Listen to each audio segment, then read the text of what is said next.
Hai teman-teman semua. Teman-teman pernah nggak ada di posisi di mana teman-teman mau ngelakuin sesuatu atau bahkan harus ngelakuin sesuatu, tapi teman-teman takut buat ngelakuin hal tersebut? Nah, kali ini kita mau sama-sama belajar dari Tuhan Yesus ya.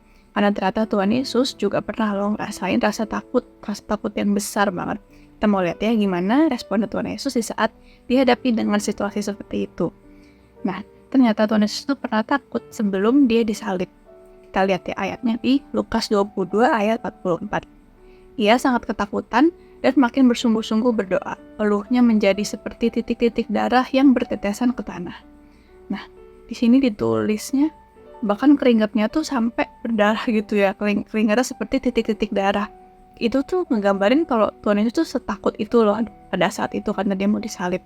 Kayaknya di saat kita takut pun nggak pernah sampai kayak gitu ya, tapi Tuhan Yesus tuh benar-benar dalam ketakutan yang sangat besar, makanya keringatnya itu sampai dibilang seperti titik-titik darah begitu. Walaupun kita mungkin mikirnya Tuhan Yesus kan hebat gitu bisa ngelakuin segala hal, tapi ternyata di saat dia jadi manusia, dia rasain juga loh rasanya takut yang sangat besar. Karena pada saat itu ya dia jadi manusia dan manusiawi banget gitu kan buat merasa takut karena dia mau disalib gitu. Nah, tapi gimana sih caranya Tuhan menghadapi ketakutan itu? Kita lihat ayatnya juga di Matius 26 ayat 39. Maka ia maju sedikit lalu sujud dan berdoa. Katanya, ya Bapakku, jikalau sekiranya mungkin, biarlah cawan ini lalu daripadaku. Tapi janganlah seperti yang ku kehendaki, melainkan seperti yang engkau kehendaki. Nah, kalau kita baca nih di ayatnya ini, sebenarnya Tuhan tuh mungkin nggak mau gitu buat disalib. Biasanya dituliskan biarlah cawan ini lalu daripada aku. Istilah kahnya tuh kayak kalau bisa jangan disalib deh Tuhan gitu. Mungkin Tuhan udah berpikir seperti itu. Tapi di akhir Tuhan bilang janganlah seperti yang ku kehendaki, melainkan seperti yang engkau kehendaki. Jadi walaupun Yesus pada saat itu mungkin rasanya nggak mau disalib gitu ya karena takut, tapi dia tetap bilang jangan seperti kehendak aku, tapi kehendaknya Tuhan, kehendaknya Bapa. Nah, di sini kita bisa lihat kalau Tuhan tuh nggak mencoba untuk kabur, nggak mencoba untuk berontak atau lawan. Padahal mungkin bisa aja gitu ya, Tuhan pas berdoa bilang, aku nggak mau disalib dong, salibnya ntar aja gitu. Tapi Tuhan Yesus nggak bilang kayak gitu. Tuhan Yesus bilang, jangan seperti yang aku kehendaki gitu. Tuhan Yesus tetap taat, tetap tunduk, karena dia tahu itu tuh kehendaknya Bapa gitu, bukan kehendaknya dia. Dia nggak mau pakai kehendaknya dia, tapi Tuhan Yesus tuh mau tunduk sama kehendaknya Bapa, walaupun nggak sesuai sama kehendaknya dia sendiri. Nah, dari situ kita bisa belajar apa nih? Gimana sama kita? Di saat kita punya masalah, apakah kita malah kabur dari masalah kita karena kita takut? Atau kita nunda-nunda nih hal yang harus kita kerjakan soalnya kita takut. Ntar aja deh, takut gagal, takut gak bisa, nanti aja kerjainnya. Tunggu bisa dulu misalnya gitu. Atau kita malah nunggu orang lain yang kerjain. Orang lain aja deh yang ngerjain, kan orang lain lebih bisa daripada aku.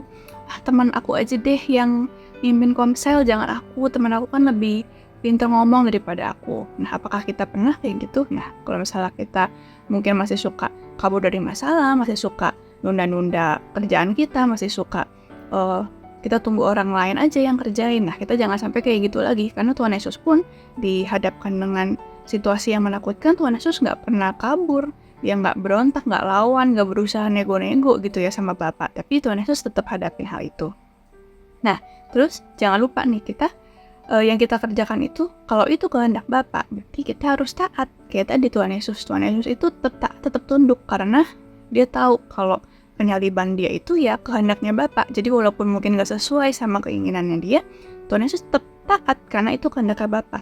Nah, gimana nih sama hal-hal yang harus kita lakuin? Apakah itu kehendak Bapa atau bukan? Misal kita masih ragu-ragu nih, mau mulai pelayanan kok takut ya, takut gak bisa nih, takut gak jago. Nah, tapi Tuhan Yesus tentu mengkehendaki kita buat pelayanan dong. Nah, kalau gitu kita harus taat, kita harus tetap tunduk. Walaupun mungkin kita awalnya gak nyaman, kita takut macam-macam, nanti gak bisa gimana. Tapi itu kehendaknya Bapak, jadi kita harus tetap taat, tetap tunduk. Ya. Nah, tapi gimana nih kalau misalnya pas aku lakuin tetap gak bisa, gak jago, malah gagal. Nah, kita lihat jawabannya ya di 2 Korintus 12 ayat 9. Tetapi jawab Tuhan kepadaku, cukuplah kasih karuniaku bagimu, sebab justru dalam kelemahanlah kuasaku menjadi sempurna.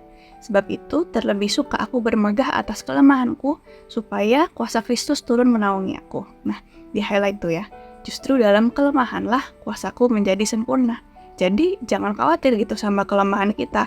Mau kita sekarang belum bisa, belum jago, itu nggak usah dikhawatirin terlebih dahulu, karena nanti Tuhan yang akan kuatkan, Tuhan yang sempurnakan, Tuhan yang perlengkapi. Jadi ya tugas kita cuman do it aja, lakuin aja gitu. Walaupun kita mungkin harus do it scared, do it worried, do it confused, ya apa-apa, yang penting lakuin aja dulu gitu. Kalau kata iklan kan just do it gitu ya. Yang penting lakuin dulu aja, jalanin aja dulu, daripada kita malah gak ngapa-ngapain, malah kita jadi nggak jalan kemana-mana karena kita ketakutan terus gitu kan. Jadi lakuin aja dulu, walaupun kita harus do it scared, nggak apa-apa. Nanti di jalan Tuhan yang akan melengkapi kita, Tuhan yang akan sempurnakan kita, Tuhan yang akan menolong kita. Pokoknya di saat kita lemah, kuasanya Tuhan itu yang jadi sempurna. Jadi jangan takut buat ngelakuin apapun. Berdoa sama Tuhan, percaya sama Tuhan, Tuhan yang pasti akan kuatkan kita, Tuhan yang pasti akan melengkapi kita. Oke? Semangat ya teman-teman semua.